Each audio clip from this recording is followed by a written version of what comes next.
Hey everybody, it's Matt. This is the 10-Minute Bible Hour podcast, and we're in the home stretch of Galatians. Here we are following the Apostle Paul's final arguments in this book, the stuff he really wants us to take with us. Some of it is smoking gun. It's spelled out. You really can't miss it. Some of it is a little more subtle. It's allusions back to ideas that he built out really thoroughly earlier on in the book of Galatians. But we're going to try to catch them all. Got to catch them all, or at least most. We're doing our best.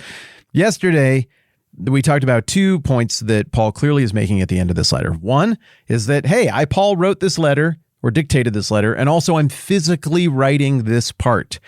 Point number 2, that should matter to you, Galatians, who are receiving this, because there is such a thing as actual authority and the right version of this message. And I have demonstrated to you that you are getting that, and that you can be confident in it, that you have the correct marching orders, and that you should listen to this and base your actions and your trajectory on what I'm saying right now. There is such a thing as the actual church, actual true teachers, the actual message, and you're hearing from it here throughout this letter. That's pretty bold. We live in an age of everybody's got an opinion, and we have this shoot the middle fallacy thing that we do. I think it's just a way to try to make nice with people in a time where people fight a lot. But the middle fallacy is being like, well, the 2 craziest extremes that people think, truth is right there at the 50% mark between them. It's, of course, nonsense when we think about that. It's not how it works. But these are chaotic times, and it's strained our thinky brains and our sort through all of the noise brains so much that sometimes that lazy assumption is there. Sometimes we panic if somebody puts a flag in the ground and they're like, all right, there's a lot of opinions, but this thing is real. Well, Paul is going to double down on that in the next couple of points that he's making here at the end. And we took a bunch of time to look at it in detail, so I won't unpack all of it again. But he goes on to say, those who want to make a good impression outwardly are trying to compel you to be circumcised. The only reason they do this is to avoid being prosecuted for the cross of Christ. Not even those who are circumcised obey the law, yet they want you to be circumcised, that they may boast about your flesh. All right, so the next point that Paul is saying, now that he's taken the pen, and he's trying to make sure everybody, you, me, the Galatians, everybody gets what was being said in this letter so we don't walk away confused. The next thing he wants us to get is the agitators are wrong. They're not a little wrong, and I, Paul, am a little wrong on all of these points too. Let's not bicker about who said what. Everybody's a little right. Everybody's a little wrong. I think if we just find the middle, we can all move forward, and we cannot have fighting anymore. And we're just going to have a church moving forward in Galatia that is sort of a mingling of what they think and sort of a mingling of what me and Peter and Jesus think. And it's just going to be, the middle. Nope. Paul flies in the face of those modern sensibilities that you and I might have, and instead says, this is not a personality dispute. This cannot be hand-waved. This is a pretty confrontational point that Paul is making, but they're bad. I'm good. The message they're telling you is wrong. The message I'm telling you is right. The message they're telling you isn't from God. The message I'm telling you is from God. Now, it would be pretty lazy if all we got were these last 7 verses we're working on this week, because then Paul would be making gigantic claims with nothing to back it up. But we have all of the book of Acts. We have all of the other letters, those that are in the Bible, those that are not in the Bible. And we have the rest of Galatians. So there's a ton of stuff. Paul has earned the right to say it this directly here at the end as he sums it all up and reminds us of what the point is. But he is saying it directly. They're wrong. I'm right. Their stuff isn't from God. The stuff I'm telling you is from God. Don't listen to them. Do listen to me.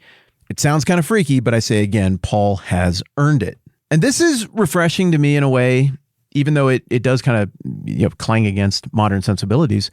It's refreshing because think of how many times you've been in a personality dispute where everyone sees things differently and many words get expended on trying to smooth it over and assuage the thing so that we can just somehow move forward. Solve it? No, usually that isn't the agenda anymore. It's smooth it over.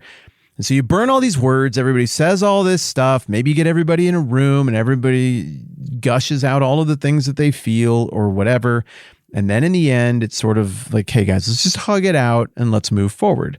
Well, the truth is when we do that, one, I mean, it waters down what moving forward is going to be like. There's a lot of naivete when we walk out of a room after having done that and not addressed anything to imagine that these problems are now somehow solved because people are on speaking terms. Like, it's harder than that sometimes to solve problems. Sometimes it's easier. But the other thing that happens coming out of those conversations is sometimes you walk away from it and a day or two later you're thinking about it and you realize, I have no idea what the actual take home of those lengthy conversations, those lengthy interpersonal resolution interventions that we did in those meetings for the last week were at. I mean, what did we actually land on? What was the point? And if you've ever been in that situation, you might talk to people who were in the meeting with you and realize we all heard totally different things. We all landed on totally different conclusions, and somehow they were all simultaneously affirmed. Wait a minute. Was this bad thing that happened in the group condemned? Did we all agree that's bad and we're not going to ever do that again? Or did we not actually say that? Well, let there be no such ambiguity at the end of Galatians, lest a lot of words and complex theology and lest 3 or 4 movements of thought that Paul takes us through in this letter, lest that cloud our minds and leave us feeling foggy, Paul grabs the pen and is like, let's be crystal clear. Their teaching is condemned. They are condemned by Paul, the apostles, and therefore with the authority of Jesus. Their teaching is condemned. Don't do it. Don't embrace it. They are wrong and bad.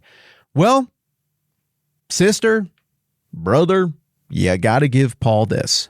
No ambiguity. Real clarity there. From an institutional perspective, it's going to make people uncomfortable, but you know exactly what the conclusion is.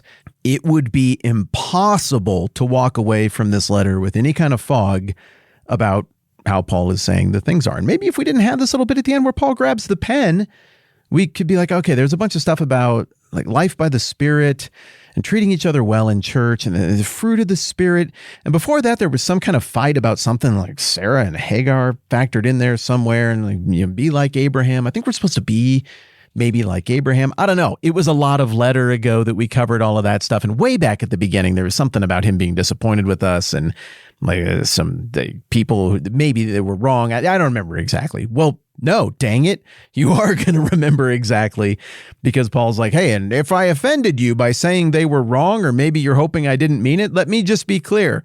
I totally meant it. They are wrong and bad. So what do we have so far from Paul in terms of concluding remarks? 1, I, Paul, wrote this. Now I'm writing it in my own hand. 2, it matters that I, Paul, am writing it because I'm a part of Team Authority, Team Jesus, Team Actual Christianity. 3, with that authority, I am telling you, the people who came into your midst and did this stuff and threw you into confusion are wrong and bad. Do not integrate 5% of what they are doing or thinking as some sort of compromise.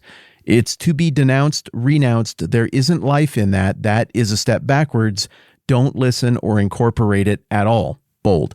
But in the midst of making sure that we all get exactly where he stands and what the marching orders are moving forward, he's also going to dip back into some more of the theology here in the next couple of verses with just a couple of quick references, and that's what we're going to talk about tomorrow as we continue to work through Paul's concluding remarks and what the Galatians were supposed to take from this and be crystal clear on, and what we're supposed to take from this and be crystal clear on. I'm still shooting for end of this week to wrap up Galatians, but now I have an idea about something else that I want to do to cover some things that happened after Galatians.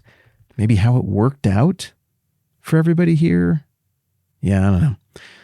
We're going to go for a while, and then it's going to be done, and then we're going to start Philemon, and it's going to be great. I guess we'll just see what happens together. Okay, time for me to shut up. I'm Matt. This is the 10-Minute Bible Hour Podcast. Let's do this again soon.